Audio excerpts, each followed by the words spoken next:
billions more pounds to flow through into Stellar XLM rails. Future coming. Because quantitative easing is just not going to stop. You have to realise that for us to... In fact, let me ask you a question. How do you think the UK is going to sustain itself if they're not going to take the same programme as the ECB and the Federal Reserve? How the hell do you think they're going to be able to do that? I'll tell you how they're going to do that. It's very simple. It's very, very simple. They need to take the same programme. And what do I mean by that? What's the nitty-gritty of it? Well, the fact being is the Treasury are setting aside billions, hundreds of billions of dollars worth of debt, pulled value from the future, essentially. So, you know, our children, their children are going to have to pay for our debt that we've generated over years to come. Okay? The ECB are doing the same thing with their unlimited bond buying, right? So the UK are going to have to do the same thing to stay level pegging, you know, to be able to have any purchasing power. There needs to be an equilibrium. And essentially what that means is that if the dollar falls in value, okay, the BIXI needs to have its chance, its place in the limelight, as it were. That means that the value of the pound will rise. And economically, that means that the purchasing power is powerful. We can get a lot more. There's a lot more value in the pound to then go and buy things from the USA to have here over the UK, whether that's goods or services or whatever. Okay, that's basically it.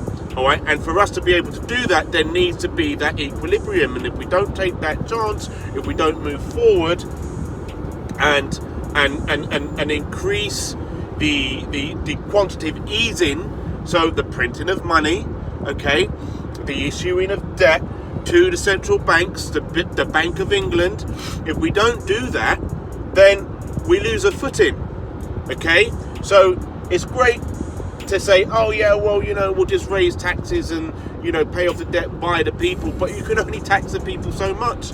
Our economy isn't that brilliant. It's not doing that great. You know, we've had the same struggles as everybody else across the world. You know, in some situations, it's been worse. You know, our NHS has been struggling. It's been pushed to the brink of existence. And I mean, you know, if it wasn't for the support of the people, there really wouldn't be an NHS. You know, and that's one of the things that the UK is prized upon. You know, having this social care. But to the point of quantitative easing, it's clear that in order for us to do that, we're going to need to continue with the program. Now, if you remember, a few months ago, you know, the Treasury, the UK Treasury, had said, okay, we're going to need to do a U-turn on our requirement of quantitative easing, okay, because we can see clearly that the BOE is not doing very well, and they're going to need more. They're going to need more liquidity. They're going to need more money in the coffers, right? Okay, they're going to need more value. Okay, and so we'll be continuing this billions and billions of pounds worth of quantitative easing into the future, into past 2023, and maybe that didn't sit very well with certain people, like Boris Johnson, who wanted to raise taxes to be able to pay for the debt. I get it, but it's not practical. And now, so he's out, basically. He's resigned. Possibly that was maybe the number one issue, the real issue.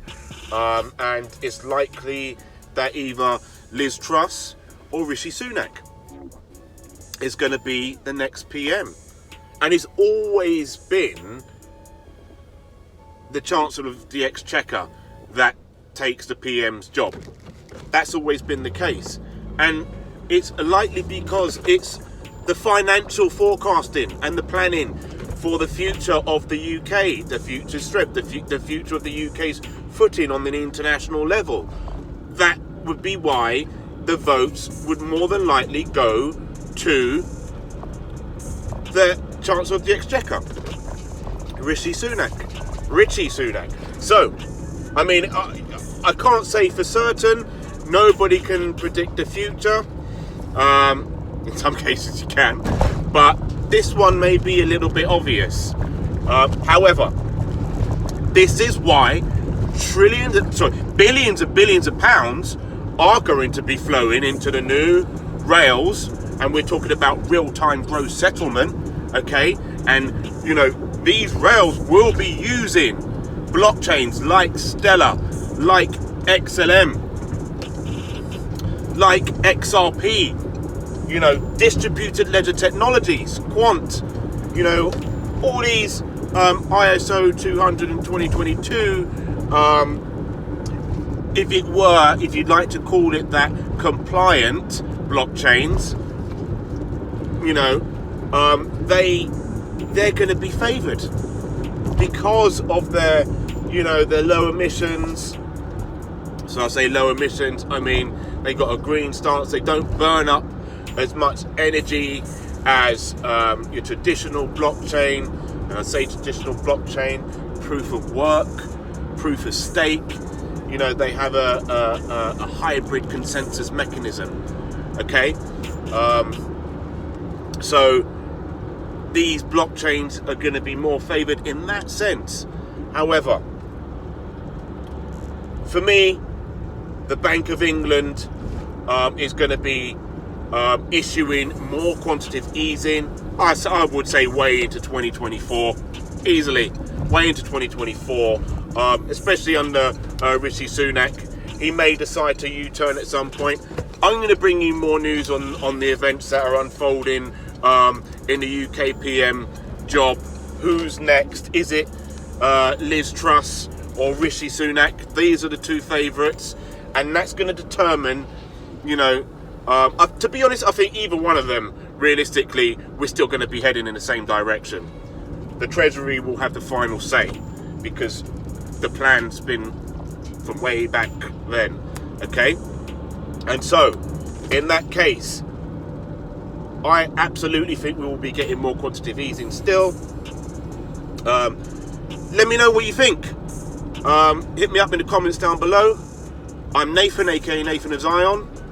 Smash that Zion coin up there and check out the next video. It might again be on the BOE, the Treasury. See you in the next one. Have a great day.